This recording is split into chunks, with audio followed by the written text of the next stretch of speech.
মর্মান্তিক পথ দুর্ঘটনা, মৃত এক। পূর্ব বর্ধমান জেলা মেমারি থানার দুর্গডাঙ্গা মোড়ে মর্মান্তিক পথ দুর্ঘটনায় মৃত্যু হলো এক মোটরসাইকেল আরোহীর। স্থানীয় ও পরিবার সূত্রে জানা গেছে, মৃতের নাম সাধন ঘোষ, বাড়ি মেমারি থানার সাতগেছিয়া 1 নম্বর গ্রাম পঞ্চায়েতের নান্দিআরা গ্রামে। স্থানীয় সূত্রে জানা যায়, মেমারির দিক থেকে সাতগেছিয়ার দিকে প্রথমে একটি বাস, মধ্যস্থলে মোটর বাইক ও পিছনে ডাম্পার একই সাথে যাচ্ছিল। ঠিক সেই মতো অবস্থায় সামনের বাসটি হঠাৎ করে ব্রেক মারলে পেছনের ডাম্পার মোটর বাইকে ধাক্কা মারে বলে জানা যায়। ঘটনাস্থলে স্থানীয় মানুষজন ও খবর পেয়ে তড়িঘড়ি আসে মেমারি থানার পুলিশ।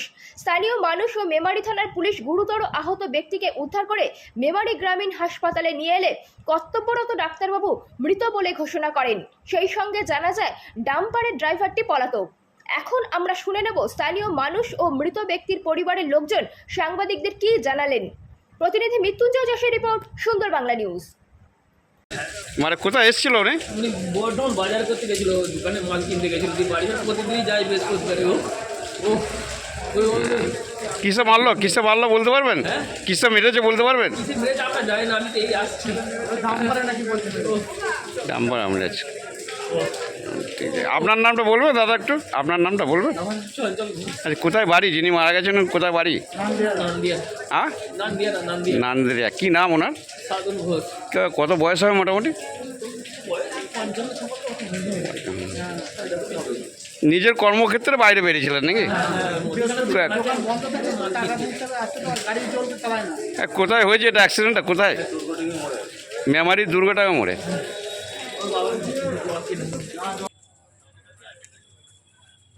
হ্যাঁ দাদা, কী হয়েছে এখানে? এখানে মেমারি দুর্গডাঙ্গা মোড়ে একটা অ্যাক্সিডেন্ট হয়েছে এক্ষুনি। এই যে 2:40-35-এর বিছখানে, ঠিক আছে। তো ডাম্পারওয়ালার কোনো দোষ নেই, বাইকওয়ালাটারও দোষ ছিল না। দোষটা হচ্ছে পুরোপুরি বাসওয়ালা। কেন ওইখানে স্টপেজ নেই, যেহেতু ওকে দাঁড়ানোর কোনো দরকার নেই। একটুখানি দুর্ঘটনা যেখানে স্টপেজ আছে তার থেকে একটুখানি দূরে গিয়েও প্যাসেঞ্জার তুলবে বলে দাঁড়িয়েছে, তখন বৃষ্টি হচ্ছিল। যে বাইকওয়ালাটা পেছু দিক দিয়ে এসে বাসের পেছনে মেরেছে, আর সেই টাইমে একখানা ডাম্পারওয়ালা আসছিল, ও কন্ট্রোল না করতে পারে, ও মেরে দিয়েছে। তো ওইখানে মোটরসাইকেলওয়ালাটাকে মেরে দিয়েছে। হ্যাঁ, বাইকওয়ালাকে মেরে দিয়েছে। তো ওইখানে বাইকটা আসছিল কোন দিক থেকে? বাইকটা যাচ্ছিল মেমারি থেকে, আর বাসটাও মেমারি থেকে যাচ্ছিল। আচ্ছা, ডাম্পারটাও মেমারি থেকেই যাচ্ছিল। আচ্ছা, মানে তিনটে একই লাইনেই ছিল। বাসটা কি করলো? বাসটার ড্রাইভার ও চলে গেছে, বাস নিয়ে চলে গেছে। আর ডাম্পারের ড্রাইভার আর খালাসি ওরা দুজনে গাড়ি রেখে এখান থেকে চলে গেছে। হ্যাঁ, তার মানে ডাম্পারের ধাক্কাতেই বাইক আরোহীর মৃত্যু হয়, তাই তো? হ্যাঁ হ্যাঁ। এই যে বারংবার ওই দুর্ঘটনার ওই এলাকাতে যে অ্যাক্সিডেন্ট হচ্ছে, কি বলবেন আপনারা? ওইখানে একটা তো 2-3টে হাম্পার করে দেওয়া দরকার, নাহলে গার্ড দেওয়া দরকার। বাসওয়ালারা এরমভাবে বাস চালাচ্ছে, এর আগেও দুর্ঘটনা হলো, মানে 5-6 দিন 1 সপ্তাহ আগে। তো মানে পুলিশ প্রশাসন মানে কোনো মানে ইয়ে নিচ্ছে না, অ্যাকশন নিচ্ছে না যে বাম্পার করে দিয়ে একটা, ওটা তো করে দেওয়াটা দরকার। তাহলে পুলিশের কাজ। বাম্পারের দাবি রাখছেন? অবশ্যই বাম্পার দরকার,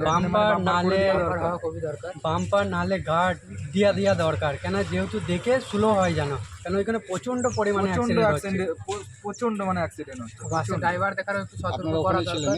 হ্যাঁ, ওইখানেই ছিলাম। বাসওয়ালারা মানে প্রচণ্ড জোরে মানে বাস। স্থানীয় নাকি? হ্যাঁ, আমার দুর্ঘটনাতেই বাড়ি। আমার নাম হচ্ছে শেখ শরীফউদ্দিন। ঠিক আছে। দাদা, ঘটনাটা কি হয়েছে? ঘটনাটি হচ্ছে যে মেমারিতে এসেছিল, মেমারি থেকে বাড়ি যাচ্ছে, বর্ধমান গিয়েছিল আর কি। বর্ধমান থেকে বাড়ি ফিরছিল। বাড়ি ফেরার সাথে ওখানে যেখানে চাকতিপাড়ায়, দুর্গডিঙ্গি পার হয়ে চাকতিপাড়া, ওখানে একটা বাসের পিছনে ছিল। বাসটা ঝপ করে দাঁড়িয়ে যায় একটা প্যাসেঞ্জার নেওয়ার জন্যে, আর সেই মুহূর্তে পিছনে ছিল। ও গিয়ে পিছনে গিয়ে বাসের পিছনে গিয়ে দাঁড়িয়ে যায় গিয়ে সামান্য একটুখানি বাসেতে ধাক্কা লেগেছে, সামান্য, তাতে কোনো ক্ষয়ক্ষতি কিছু হয়নি। যে পিছন থেকে একটা ডাম্পার আসছিল সজোরে, সেই ডাম্পারটা এসে ওকে একদম সঙ্গে সঙ্গে একদম গাড়ি সমেত একদম পিছিয়ে দেয়, তলা দিয়ে ঢুকে যায়। মানুষটার নাম, যিনি মারা গেছেন তার নাম? সাধনচন্দ্র ঘোষ। বাড়িতে কে আছে? বাড়িতে ওনার 2 ছেলে আর স্ত্রী। আর উনি কী করতেন, মানে কোথা থেকে ফিরছিলেন? উনি বর্ধমানে মাল আনতে গেছিল। মুদিখানার দোকান আছে, বড় মুদিখানার দোকান কালীবেলে বাজারে। কালীবেলে বাজারে বড় মুদিখানার দোকান। আচ্ছা, আর নাম কি বললেন? আর সাধনচন্দ্র ঘোষ। কখন ঘটেছিল ঘটনাটা ঘটেছে 2:45। হ্যাঁ, 2:45। আপনার নাম? আমার নাম দুর্গাপদ মণ্ডল, কালীবেলে বাড়ি। প্রতিবেশী কালীবেলে বাজারে একসঙ্গে ব্যবসা করি। দুটো ছেলে আছে? 2 ছেলে। বয়স কত? ছেলেগুলোর না না আমার ভাইয়ের বয়স না না ছেলেগুলোর ছেলেগুলোর একজন হচ্ছে 18 একটা 18 একটা 20 হ্যাঁ না একটা 17 হবে আর একটা 15 বছর 18 আর 16 করে দেবে।